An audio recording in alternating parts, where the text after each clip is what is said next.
always wanted to make a Christmas movie that sort of reflected my experience, which was something I had never seen, and then started thinking about this story, and then I met Mary on Veep, and we really got along, and I was like, hey, do you want to work on this thing with me? Yeah. And she said, I said, I'll think about it.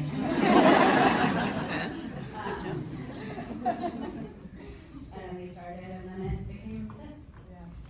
Well then, Mary, when you were thinking about it, what was the thing that perhaps then drew you to the story too, and then going, oh, I really want to, co-write this, and then also star, putting yourself in the film. I guess I put myself in the film. I guess I did.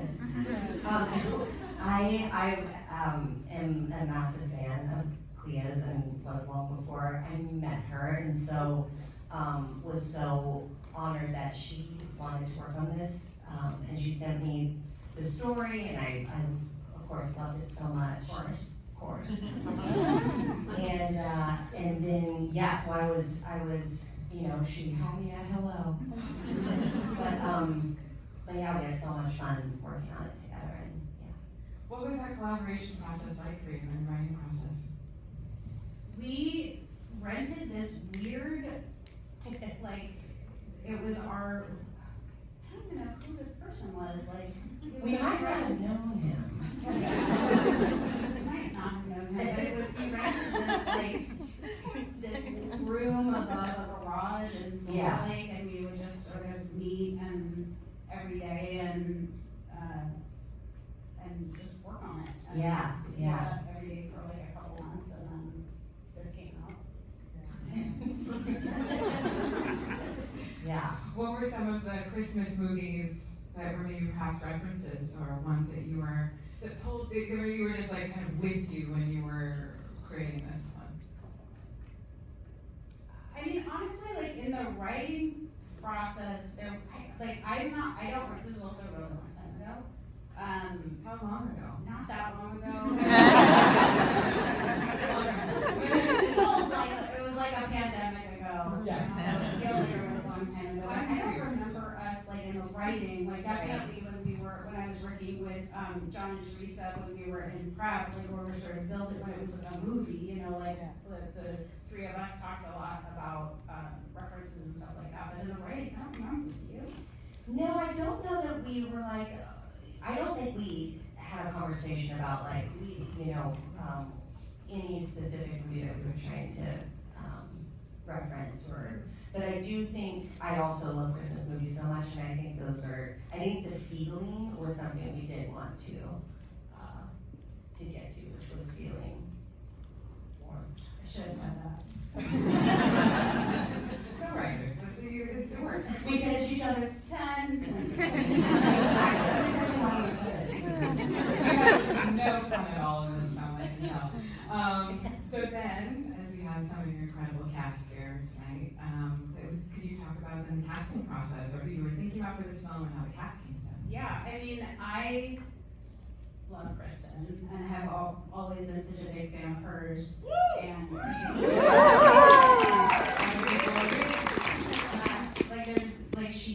she's an actor who can do so much, but then seeing her on SNL and seeing how funny she was, that was really, really kind of inspired,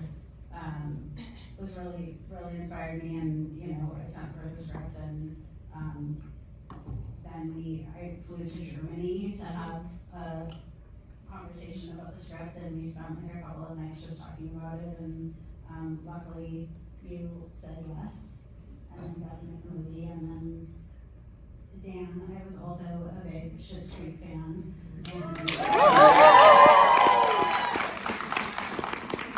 had a conversation with him very early on, but I feel like there was a point where maybe we were going to do something else or something, we weren't sure it was going to work out, and I was really trying to play it cool, but I was really stressed because I didn't want anybody else, and then Mary just gave me a lot of money. $25. Done.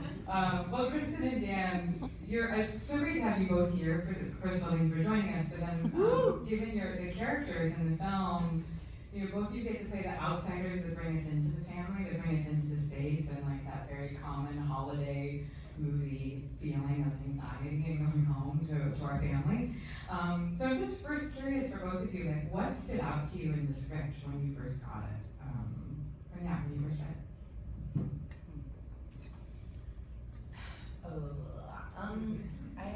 Let's see. I couldn't really imagine like a gay Christmas movie happening with her, and like even if the script was great, it was really funny, kind of did a lot. So I was like, oh, that's funny, great, because like no one else. It has to be me. And so my initial thoughts on the script, I was like, hopefully I can. It's scary to be funny in a movie when you're usually not, like, that's not your job. And people take funny so fucking seriously, too. Like, people that do it a lot and do comedy, it's like they're the most fucking serious people. And it's not chill at all. And so true. Yeah. It's so not funny. Not the movie, just the way people take comedy and how serious it is. But it's also silly. Can you continue? Oh no, that was really great when you took over. No, I don't know. Like Leah came to talk to me about the script in Germany, which I really made you jump through a fucking hoop. Worth it. Yeah. But like we could really actually talk about like who the person could be. We kind of play like. It's rare to be able to put detail and kind of like nuance into and have like people in movies that are made by studios have like actual identities and even just like casting Abby's best friend. It's like you don't get to know her for very long, and so all these little indications like it needed to be someone like them. Like she's fucking smart. You know what I mean? Like just like I want to know that quick, and I don't know, just like talking about shit like that. It's important to if we're gonna. I think the movie's good, but even if we're making like bad gay movies, that's cool that we get to be gay.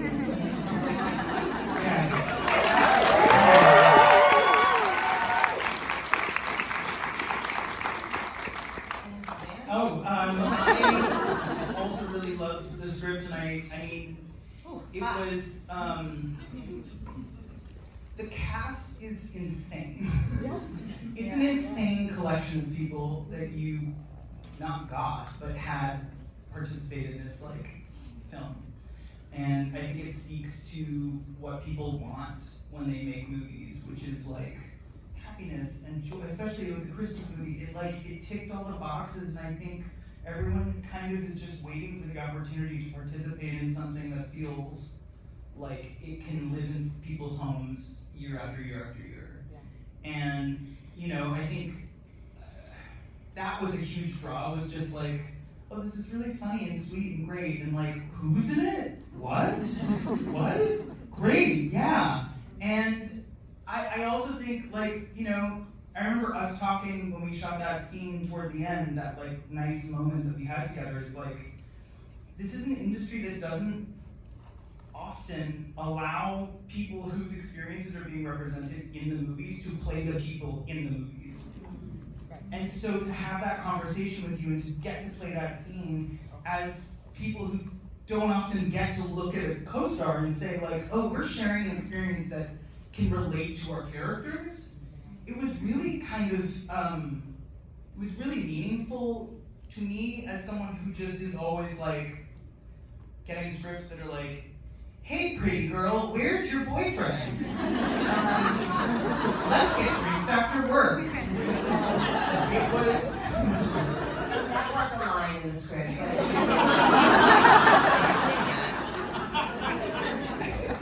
So by the time that I, you know, got past those lines, but, you know, by the time that I got to that scene, I was like, oh, this is really special, and this is something that I really want to be a part of, and I remember that experience very fondly because it doesn't happen that often. Yeah.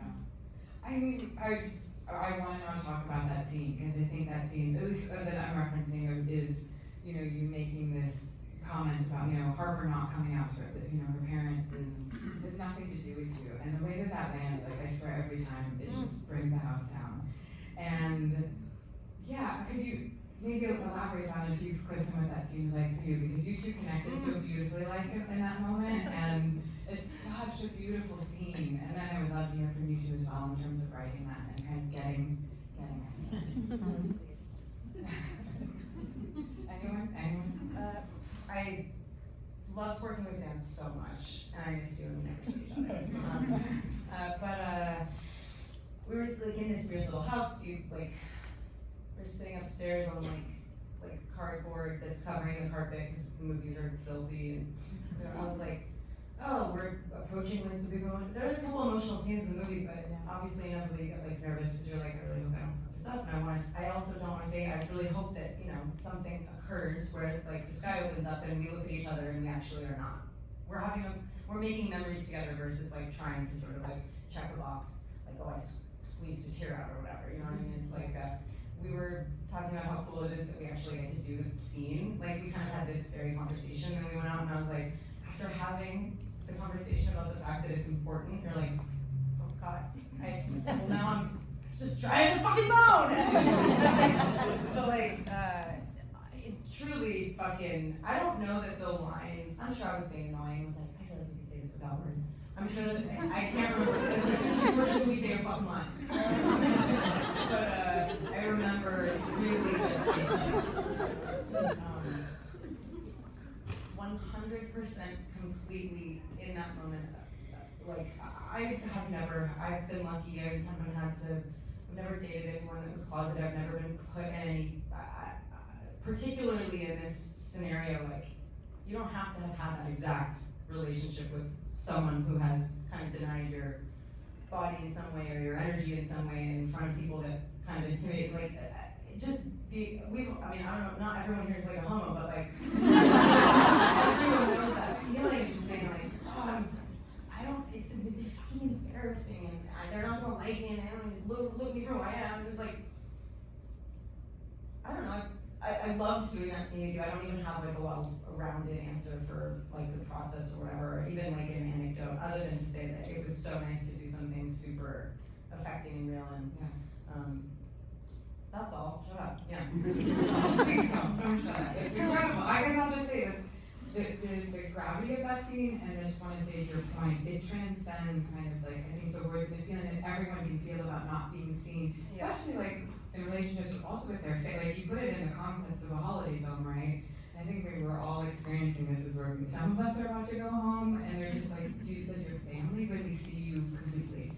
And I guess there was like a naivety that I was like sort of going like, oh, it's so crazy that they would do this, and him just being like, there was this like really steady, knowledgeable place of experience and like acceptance and maturity that was like when your friends can look at you and be like, and there's also like, it came from somewhere so real that it was like, I've been here for my whole life. Welcome, it is okay. Like the fact that you're just thinking this for the first time, you're like crying out here about it is like kind of cute. I've been in so much pain in my life before, and then being like, oh, just someone providing context and perspective, and then being like, well, yeah, and sharing that space.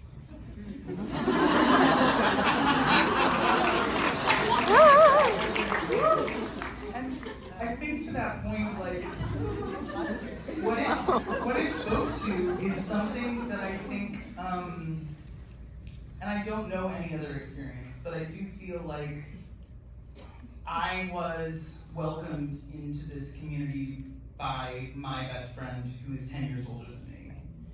And there's something very special So particular about this community and the way that, I'm not gonna say elders. I know avoid being like, honest, because I was like, you're not that older than me, but it was like, it was nice to get advice from somebody who's Like a senior.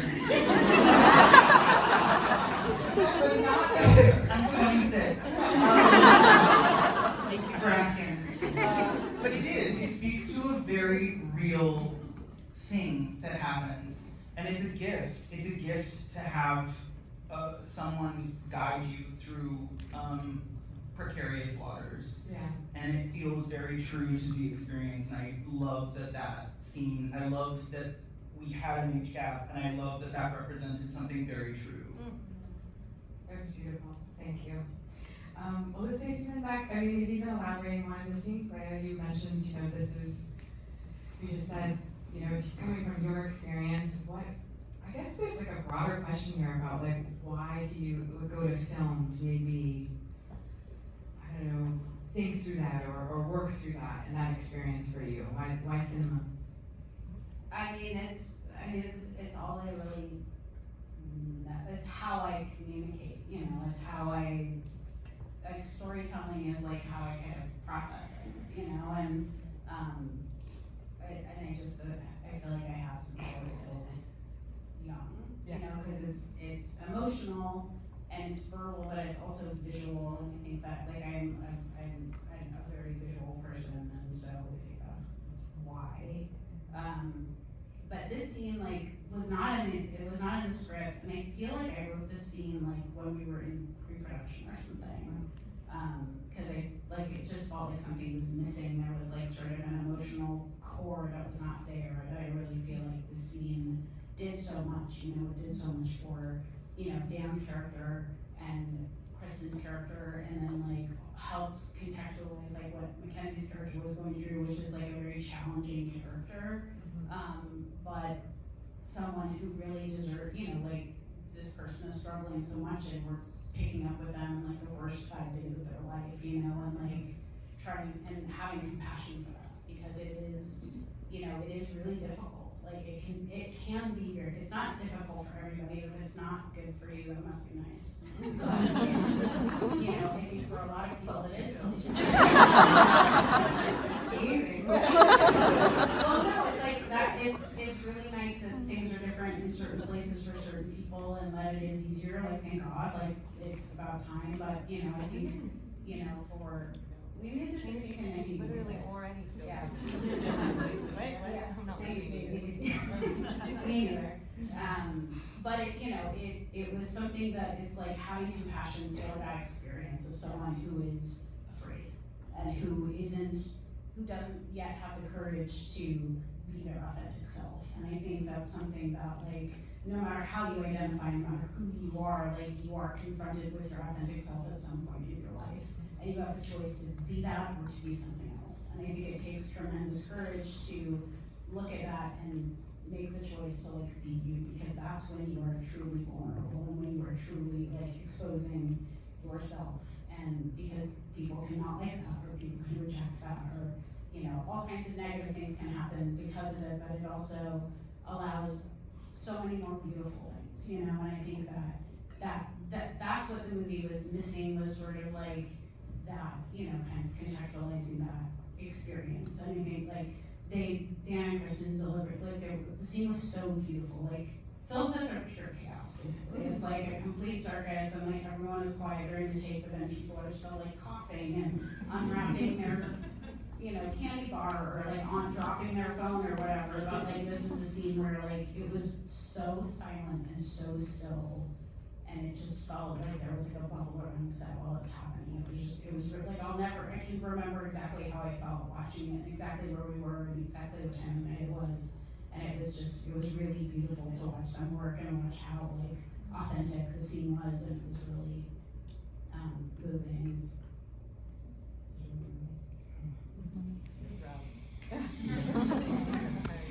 And thank you for choosing cinema as the medium for you to explore this, because not only I think for when this movie came out, but for generations to come that are gonna like see that scene and see this film, it's really wonderful. So thank you. On a completely unrelated note, though, I do think Kristen was like one of the first cases of COVID that I had ever seen.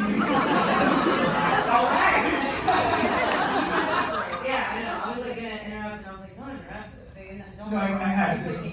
Yeah. It was the funniest.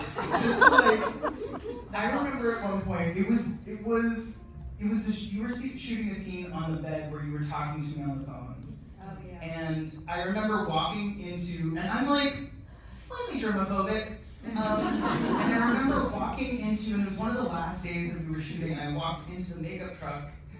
Kristen was sitting wrapped in blankets, like sweating, being like, something's not right. I, of course, was like, bye, thank you.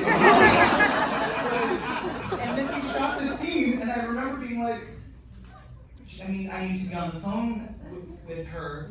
Can I do that like around a corner and like, what if we just, could I do it outside? And then, What if we used a phone and I wasn't even here? she just said the lines without me. But it was very, anyway. And then COVID hit and our whole lives changed. But That's like the only day I've ever gone home from work in my life. I You usually did just so like much of the day. puked into buckets and been like, It let's was- go. I couldn't be there. I was like, this nurse was like, you seem tearful. Is there, what's wrong? I was like, I'm dying. But I will say, a true testament to your professionalism because you shot that scene on the bed. I don't think Leah really believed that I felt bad. She was like, are you serious? No, I did. I could tell that you were feeling bad. But you also weren't saying it. It was just like you were I think I might have been saying it. It's like, it's over here. I quite literally was around, so if you were to watch the scene again at one point, just picture me around a little like prop wall with quite literally a scarf wrapped around my entire head, holding the phone to my ear. And anyway, it's a really fun memory. Everybody got sick. Yeah. It really like tore through. What was it COVID TV? I mean, who can say? We were making history. Well, that unplanned chaos, I'm thinking of perhaps, I wanted to maybe talk then a little about the physical comedy, like the physicality of some of the scenes, the ice skating scene, fight, amazing. Can you talk a little bit about that? Maybe Mary, starting with you, just like the physical comedy on set and maybe the planning around that, but it is brilliant in these scenes where you kind of pull out like and show the space and allow the actors to really, I don't know, like I said, just get very physical with themselves and their characters. Yeah, I'll speak to that.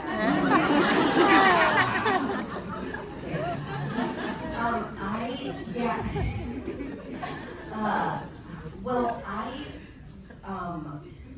grew up in a home with siblings, and we didn't get along all the time. We fought quite a bit, and I think, especially, I guess I'm thinking mostly about the fight scene, but with my sister especially, our fights were nasty. It was like the worst things we would think to do to a person we would do to each other. My sister had ACL surgery, and I kicked her.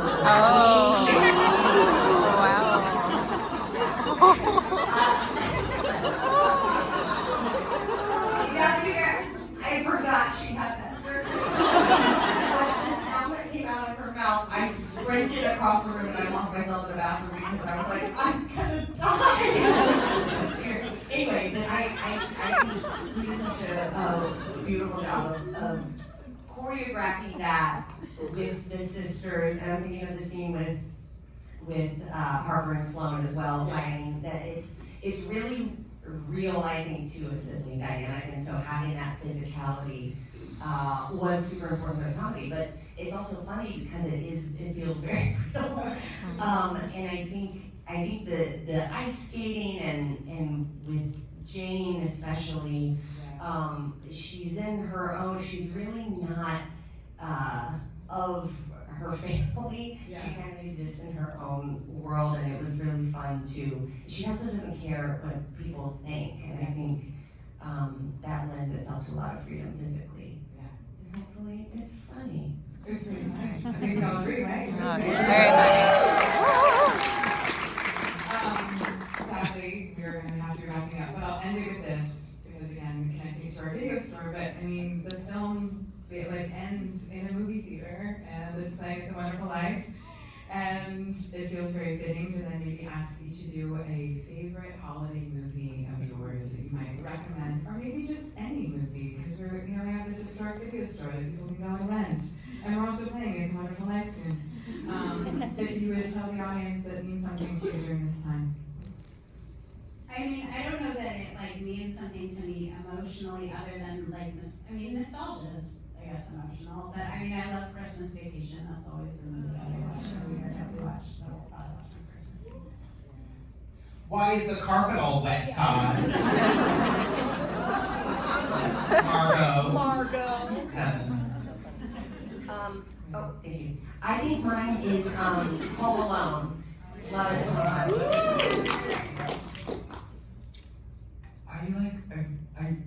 I watched Bridget Jones's Diary over Christmas. So good. It is a bizarre movie to rewatch though, because you're like, this woman is 137 pounds. She's a mess.